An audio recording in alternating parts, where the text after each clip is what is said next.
Welcome back into Rex on your Saturday edition. Hamish McKay, Rebecca Greaves coming to you from the Palmerston North studio, which is outstanding because right next door, Bex, of course, is Property Brokers. And who better to speak to and join us live in the studio? Gee, it's good to see him, isn't he? How handy. He's a handsome man in real life. Property Brokers General Manager, all things rural, Conrad Wilkshire. Conrad, how are you? Good morning, Hamish. Morning, Rebecca. Welcome to the mighty Manawatu. Oh, I tell you what, it's great to be here. You know, I've been gone probably close to 30 years, but when I just get off the plane, as soon as I'm in sort of Tremaine Avenue, I'm home. It just feels like I've never left, but there you go. Well, hey, we were in that cafe and like every second person that walked in knew who you were.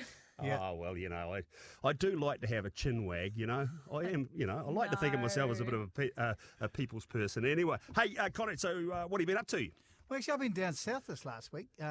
Obviously, we got our new Rural Outlook promotion out there. We've got over 100 odd farms out there in the market at the moment. So I thought I'd go check out some of our listings in Southland. And I don't know if you've heard of John Hay, but he's a bit of a legend down that way. And he was out taking me around Isla Bank and out that district. And we had a wonderful listing down there. So I was able to check out that firsthand on Buckingham Road. And it's Owen and Kathy Copinger's property. And I'd have to say it's just another great example of some of the brilliant Southland assets that are out there. Yeah, what sort of size property is that? What sort of?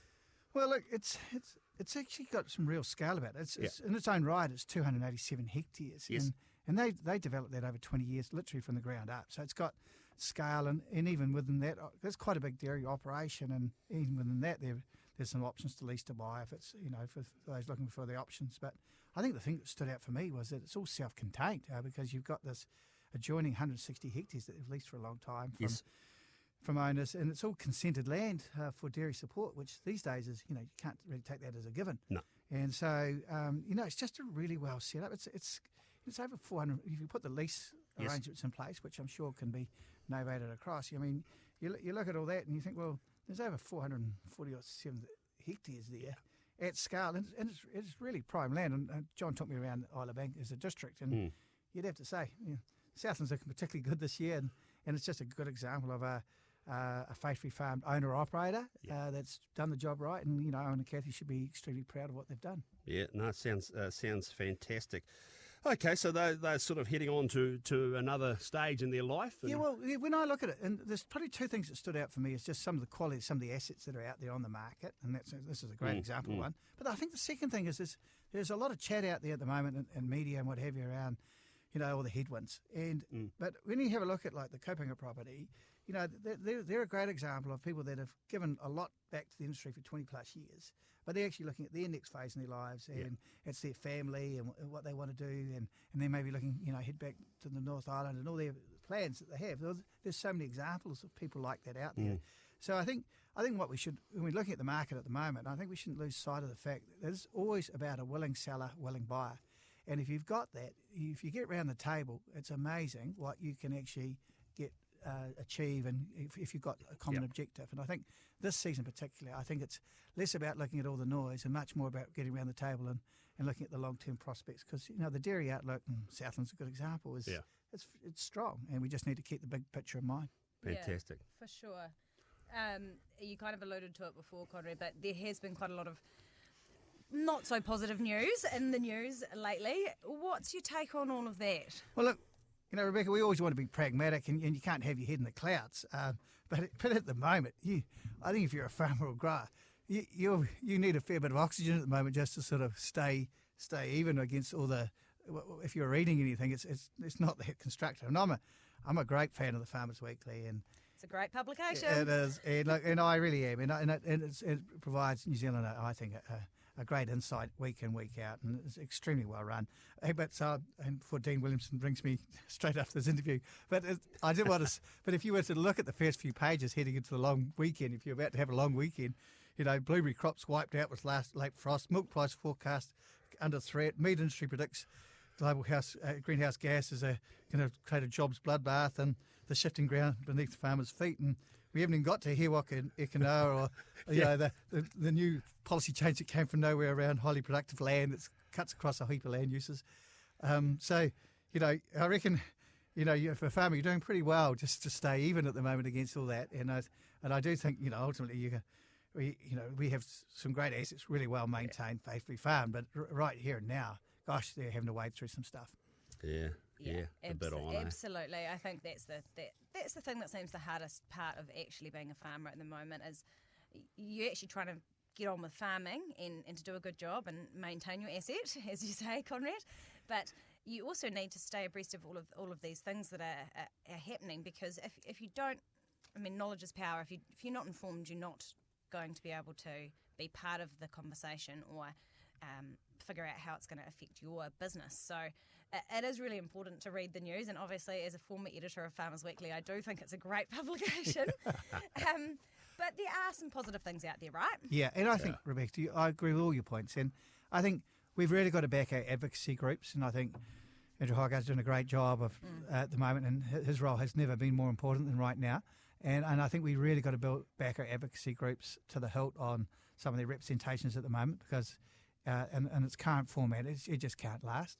But equally, I think we had to find some lighter moments out there and remind us why we do what we do. And I think, I think we're heading somewhere. Yeah, I think we could be, because actually I think, there are some great people out there doing cool stuff. And I think sometimes if we can keep it real and keep it grounded. So I don't know I think you might know Dan Billing, but he's a senior relationship chap with ANZ, and he's got quite a cool idea on the go about Share for You. I don't know if you've heard much about that, Rebecca, but it's in your backyard. Yeah, well, I haven't until now, but I do know Dan. I've done a bit of docking with Dan, actually, and his parents, I believe, live not very far from me, so yeah. Well, he and a bunch of good mates by the sound of it, and I've only caught up with it this week, but I just thought there could be a bit of a challenge here, we like a challenge. Provinces versus the big city. And so this Share for You, it's he's got a Facebook page running, and it's planned for the 21st and 22nd of January. So Hamish, we might have time to get ready. And it's on Pukemiro Station, which is a great farm training program. By get ready, what do you mean by that? Do you have plans for me? Well, there could be, mate, because, there's a... Do I need to get the old combs and cutters out and have a grind? You're actually not looking in bad shape. I actually thought I might have a competitive advantage, but I'm not so sure now. It's a 24-hour charity sharing event. Yes. To raise awareness and profile men's mental health, particularly focused on the rural sector, and the Here For You charity, the Rural Support Trust, and the Breast Cancer Foundation as well. Not quite sure how that links with men's health, but I'm sure that will be part of the mix too. It's a great fundraiser, basically. And the theme of the event is about ordinary people going through tough times and coming out this other side in good shape and being able to rely on each other. And I think how cool is this? And it's and they're not professional shearers. They're all local farmers, and they're going to share 24 hours. Yeah, they reckon they are. And they obviously need a good support team. Well, Smoko's going to need to be good. Yeah, and I think there's a fifth stand going spare. Fifth stand. And I thought, well, it's always hard to keep these events going through the night. And I thought, well, maybe there's two things why I like it. There shouldn't be anybody there, Hamish. But you might be surprised if it's a Saturday night, midnight, and Danny. I'll be there. I'll be there. Oh, good on you, Rebecca. So I thought, well, why don't we have a challenge between 12 and 1 in the morning? Yes. And, you're representing the city. I'm representing the country. Okay. We are same age, went to the same ag class. Yep. Have very similar backgrounds, and we've, both put on a few pounds over the years. Yes. So I thought, well, why don't we? I'm going to be up at Mike G. Taylor's woolshed over early in the new year trying to get a few. I think it's challenge accepted. Well, I might have to have a word to Mike as well to see if I can get a few in. Yeah, Mr. G. Taylor, I'll be calling you. Yeah. Too right. Yeah. So I think. It's accepted. I'm in. Oh, good man. Because obviously Dan's there, but you got Vaughan Wren, who's farming there in Dannevirke. There's Adam Rowe, who I haven't met, and Isaac Scott, who I think you know, Rebecca. Yeah, he was our Alliance livestock rep, actually, and then he went back farming, and he actually went to school with my brother. He's a really nice guy, so I'm not surprised to see his name down there. I'm sure I see that the fifth stand is going to be these novelty shearers, or maybe support shearers. Celeb ones. So what do we need? Do we have half an hour each on? Well, I was just thinking, but half an hour will go pretty quick. Well, why don't we do? What we should do is have two 15-minute segments. Yep.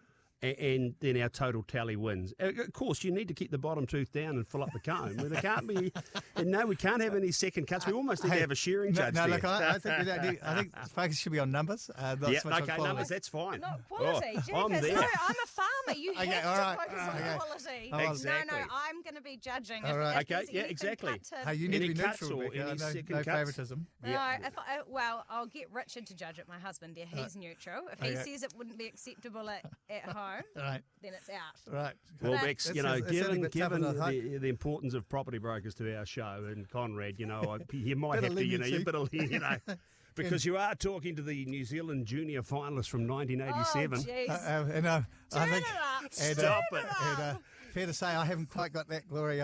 But the Leonard stand at Raetihi back in about 1987 would be Oh, that me. Hey, Beautiful. look, there's plenty of time to practice between now Oh, and this then. is going to be so much fun. But this is going to be great. So, oh, you know, I'm so amped for It's this. Hush Puppies versus the Provinces, from where I'm seeing it. Oh, here we go. Oh, fighting. I might have to get a sponsorship team to donate some money and everything. We could build this up. Oh, this could be, yeah. But, Richard doesn't know about this, but I'm sure he's a fairly handy shearer, and I'm sure he would come and share for half an hour on Yeah, that great. support stand. Yeah. I cannot share, so I'll just be there and support. But I think it's a great. I mean, that Pukemiro is a farm training school. Is an awesome setup. It's the AD Williams. Yeah, Williams. that's right. Trust? Yeah. That's right. Yeah. And it does a great, fantastic job for the local community. But also, these guys are all busy in their own right, and I think it's just a classic example. We can, you know, we've got to stay connected and have some fun and remember why we do what we do. Oh, it sounds like great fun. Fantastic to have you in the studio, Conrad. Absolutely brilliant. You're on fire today, and we'll do this more often, actually. I'll get down to Palmy and we'll come into the studio here. Don't forget, people, to check out the Property Brokers Rural Outlook, available online. Get online. Very impressive, as Conrad mentioned earlier. Over 100 properties featured for the spring, including that magnificent sounding property down there in Southland, among many more.